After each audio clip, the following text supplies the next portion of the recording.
ध्यानपूर्वकं प्रयत्नेन शृण्वन्तु।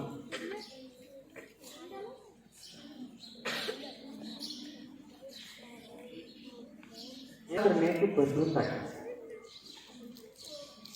बघा।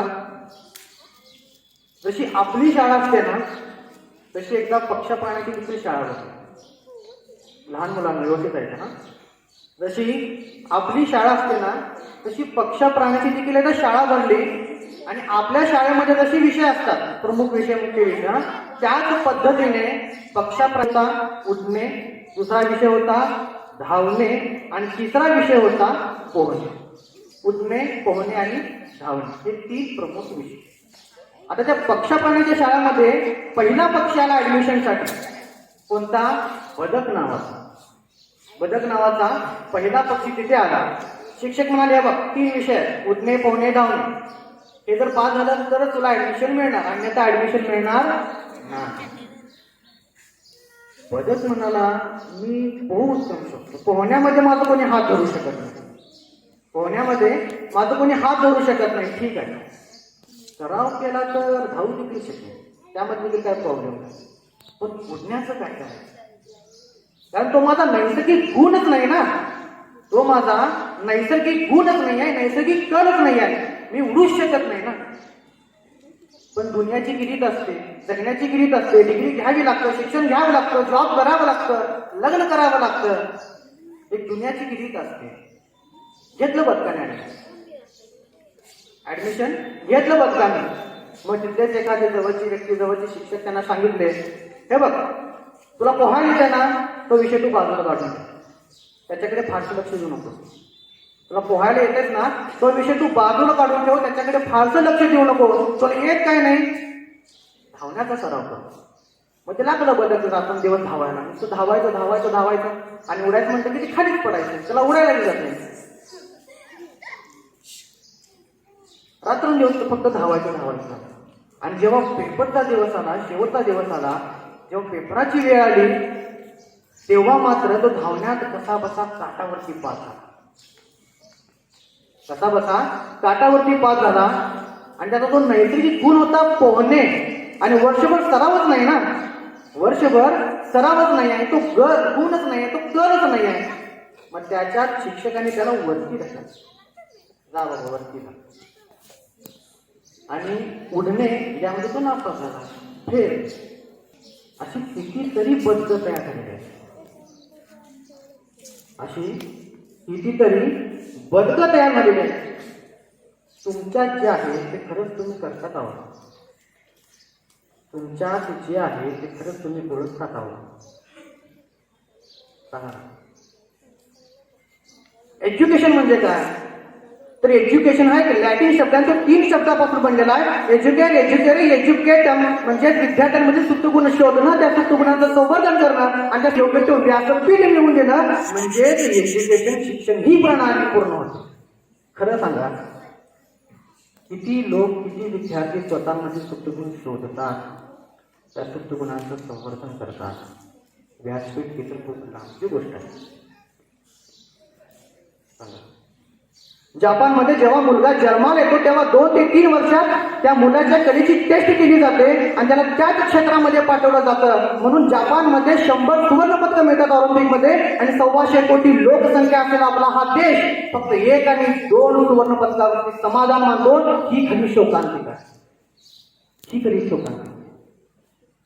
आपल्यामध्ये जे आहे ना ते आपण ओळखतच नाही आहे, आपल्यामध्ये जे नाही ना तेच आपण पुढे रेटत राहतो आणि नैसर्गिक गुण जो आहे ना तो आपण बाजूला करून ठेवतो, ते कुठेतरी थांबलं पाहिजे।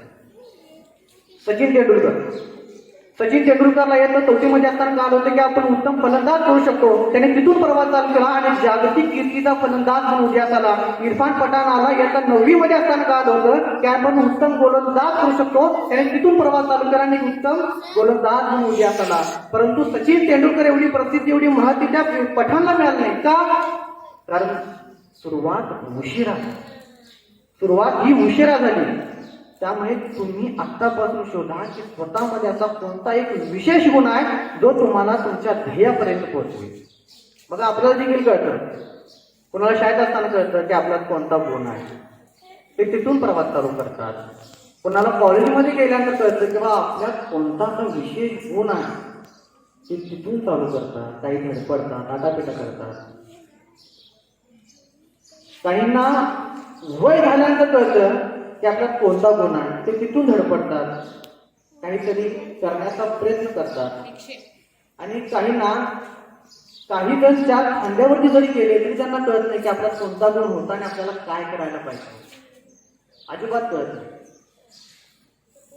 आयुष्यात तुम्ही फक्त एक गोष्ट लक्षात ठेवा, मी असा जन्माला आलोय पण असा मरणार नाही, आणि जेव्हा जाईल तेव्हा चार चौघांच्या ओठावरती नाव घेऊन जाईल, अशी भूमिका तुम्ही बाळगा. अशी भूमिका तुम्ही बाळगा. बघा, आता त्या शाळेमध्ये दुसरा एक पक्षी आला ऍडमिशन घेण्यासाठी. तो होता खारुती. ही खारुती होती.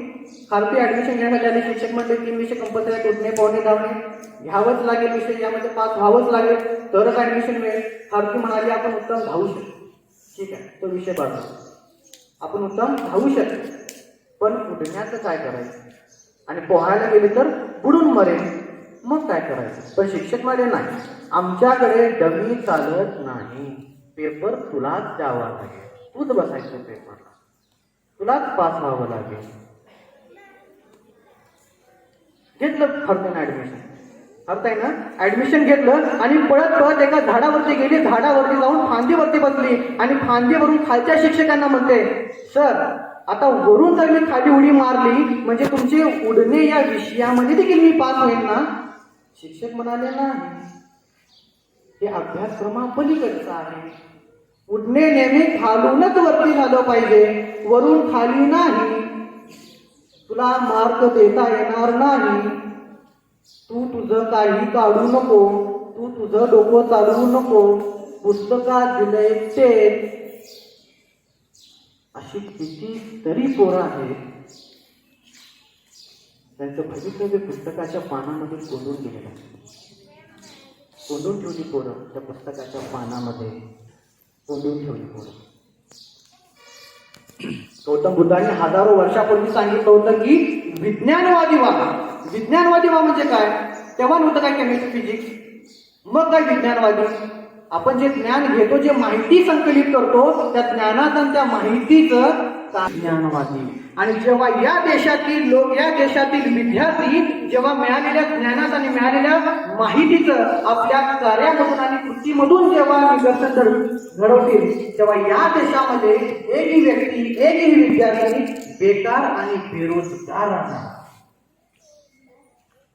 आपल्याला ओळखता आलं पाहिजे की आपल्यामध्ये कोणता विशेष गुण आहे, आपल्याला काय केलं पाहिजे.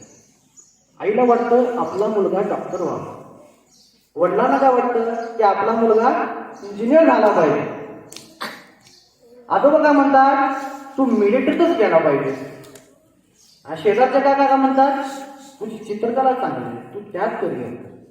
अरे तुला काय वाटतं, ते खरंच ना त्यांचा. अडचण काय माहितीये का, समोरच्या व्यक्तीला आपण पुरता ओळखून असतो, याला नाही याला पुरता ओळखून आहे, पण तुझं काय. जेव्हा व्यक्ती स्वतःला ओळखतो ना, तेव्हा त्याला कळतं की आपल्याला काय करायचं आणि पुढे काय बनायचं, काय व्हायचं.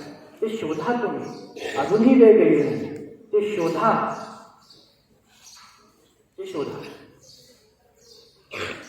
त्या शाळेमध्ये पुढचा अनेक पक्षी येतो ऍडमिशनसाठी.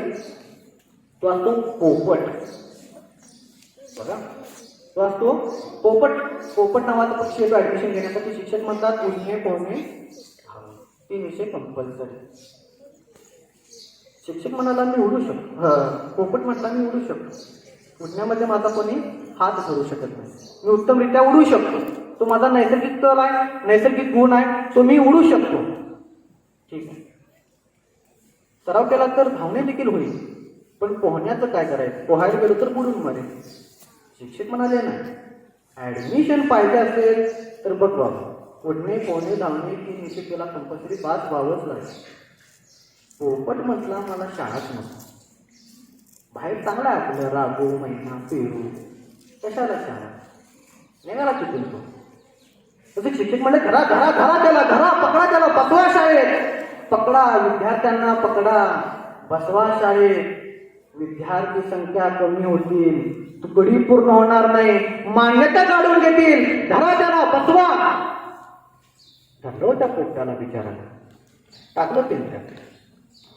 पोपट पिंजऱ्यात, पोपट पिंजऱ्यात. आता पिंजऱ्यात म्हटल्यानंतर त्याचा नैसर्गिक गुण संपला ना. उडणे नाही, पोहणे नाही, धावणे नाही, काहीच नाही.